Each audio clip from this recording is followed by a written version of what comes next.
The University and College Union have decided to take strike action over changes to their pensions that would result in a £10,000 reduction each year.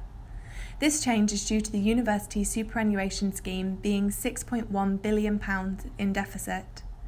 I spoke to lecturer Fiona Graham from Goldsmiths University in London and asked her why she and her colleagues had chosen to join the strike action. At Goldsmiths, 90% of the staff have voted, or the union members have voted for the strike, and many other staff who are not part of the union are also supporting it. Most university lecturers signed up to the idea that they would, contracted into the idea that they would receive a pension that was based on their final salary, and that they would be making contributions to that throughout their life as a lecturer, and then that would be negotiated as an end point. But the situation now is that it's going to be much more affected by the marketplace and much more unstable, which looks as though most lecturers will have a £10,000 reduction in their pensions, which is not, what they signed up to and what they deserve, having put in many years of service. The UCU industrial strike action has had a significant impact on the education of students at 65 universities across the country. I spoke to a group of undergraduate students from the University of East Anglia and asked them how the strikes have affected their studies. So if you include reading week and Easter, then I had about 8 weeks of barely any lectures. They had like queries about stuff. Yeah, you couldn't get feedback. Couldn't get feedback for ages, and also I was trying to sort out my dissertation for a supervisor, and no one would get back to me for about 4 weeks. I was trying to sort out my overseas placement as well, and my supervisor that I got given wasn't replying to my emails. Because I think the whole impact of a strike is that we don't do extra work, we don't do our work, we don't reply to emails, that we let things fall on those days so that the management realise, the size of what we're doing. And the disruption to students' education is undeniable.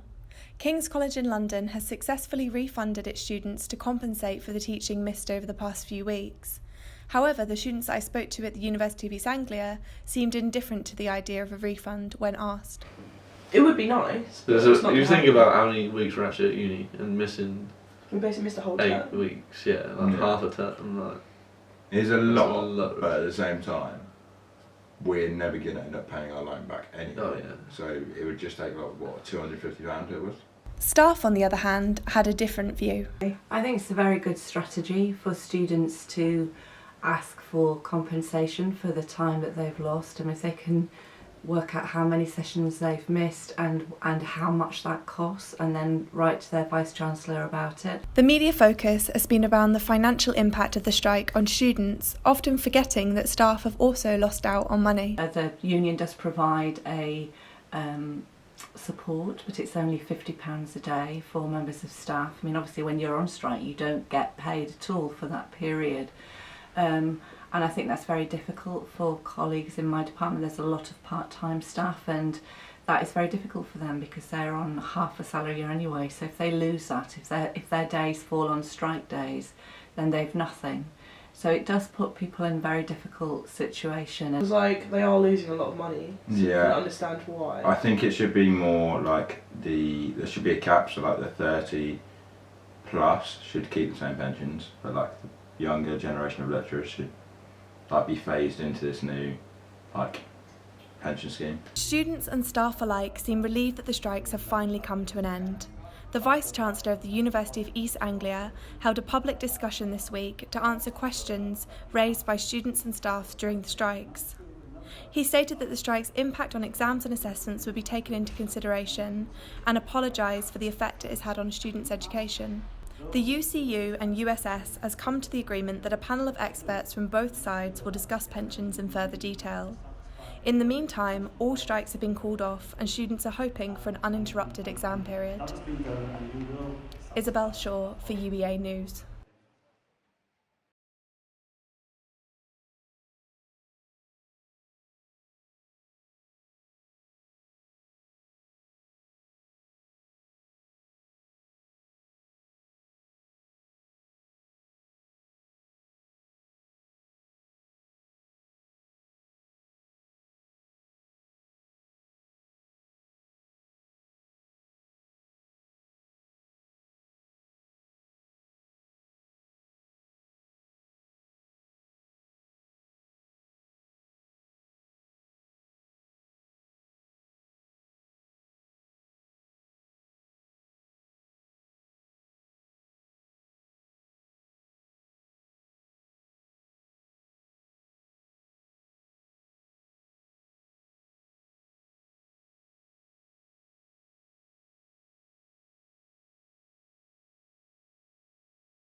we've missed a lot of content. Yeah, it depends whether like in the exams and stuff they'll actually include content. Yeah. But I don't think they are. I don't think they are, no, but No. they need to make it clear. But it's mainly affected things like coursework. Like if you have And it's, you know, it's not a decision that's taken easily by the teaching staff to do this, not only for themselves but also for the students, because obviously this has massive implications for their work and their assessment and teaching over this next month. And so if we try to cover for that, then we reduce the impact of the strike. But at the same time, it's really hard not to want to support your students, you know, who you know have worked so hard and are spending so much. You know, their fees are so high. They, you know, they are running out of time because their courses are coming to an end, and just very aware of their situation. So all of us have to sort of compromise and negotiate what we feel comfortable with. But yeah, I mean, we're trying to put work onto the other days where we're not striking. We're trying to put up readings and things for students to cover. We're trying to give them enough information so that they can complete their work. But it's going to become more difficult as the strike goes deeper.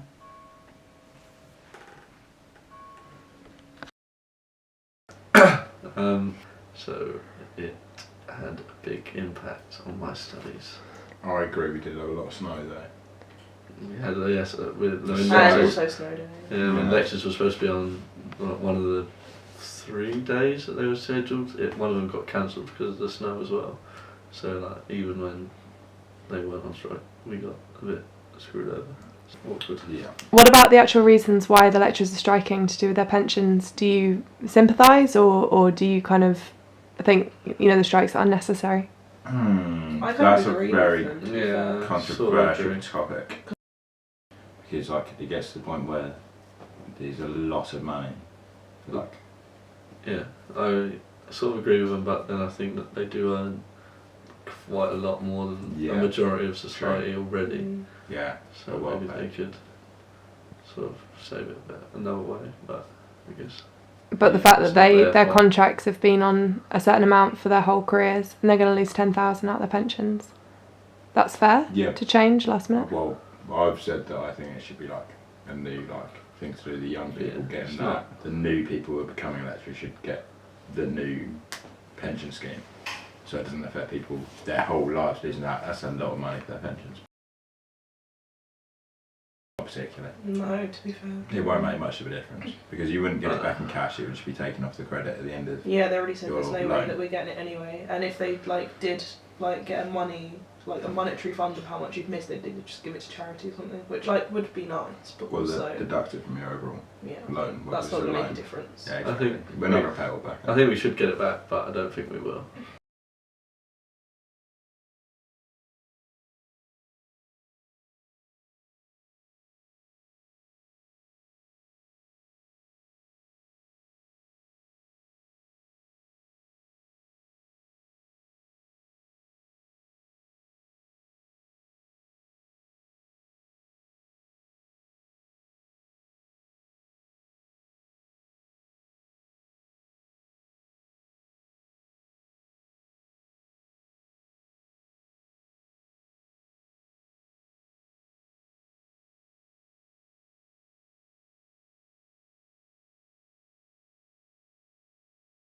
Yeah. And are you worried about your grades in light of all of this? Are you worried that, you know, this year's not going to go as well because of all the disruption? Hopefully not. I feel like it could have an impact. Yeah, I It feel could have like an it will. impact. Like, particularly with like the coursework elements.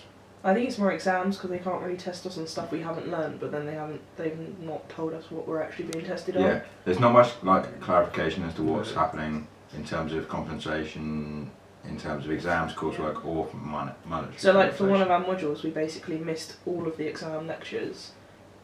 So we don't really know what's going to be on the exam if we haven't learned anything Yeah. for it. So they were like, oh, you're not going to be tested on anything you haven't learned, but we haven't learned anything. So That means they're going to make loads of questions on the same topic, like similar topics. So you're going to have to learn every single thing about thing about exams one and topic. Yeah. yeah. but they're not telling us what Yeah, that but we is. don't know what is actually in it or not, Yeah. which we need So to they know. could think we know it and we don't.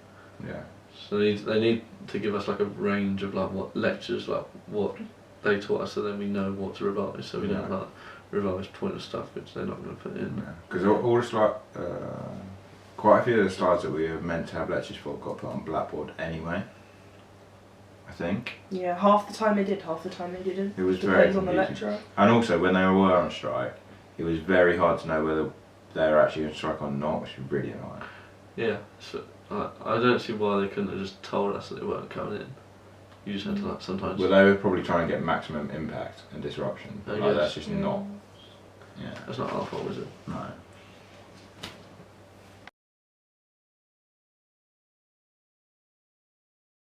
And the strike carried on for 3 weeks, then Easter off for 8 weeks. I feel like it's a massive time, like with barely anything in it. Like you lose all your routine of doing, and like uni work, you lose your routine of turning up to lectures. You lose your routine of like doing work for it afterwards. If you don't have anything for that long, you kind of get out of the habit completely, and having to like supposedly come back now, do 5,000 words worth of essays in a couple of weeks, and then learn for like revise for exams that we don't know what's going to be in it.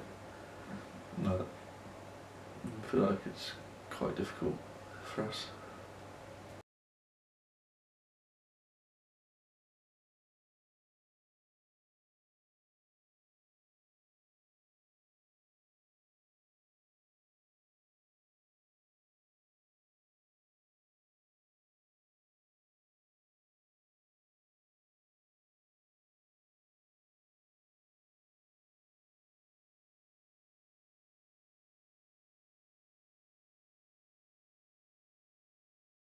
I mean, it's part of the problem actually, is the whole marketisation of education, and I think something's really being lost in all of this about the kind of integrity of the work and the kind of goodwill really that's there from staff in order to make the university work. When it becomes this kind of action has to take place, and so you know, students are looking for value for money and are starting to work out the cost of each lecture. But that's what has been done to us, particularly by the level of the fees that students are being caused and the debt that they're coming out with.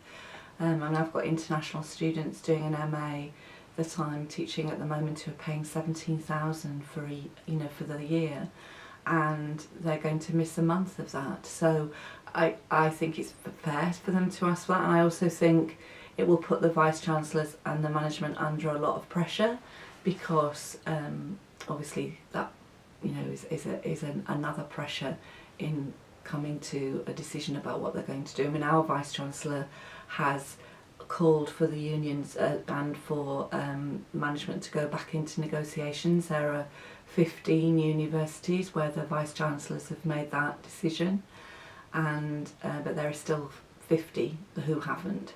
So it's still dead. You know, it's deadlocked at the moment. Nothing's happening. Is it up to the individual Vice-Chancellor then of each university and institution to make that call, or is it a collective decision? It has to be a collective decision to go back into negotiations, but they're standing firm at the moment and there doesn't seem to be very much movement on their side. Yeah. Okay, thank you very much.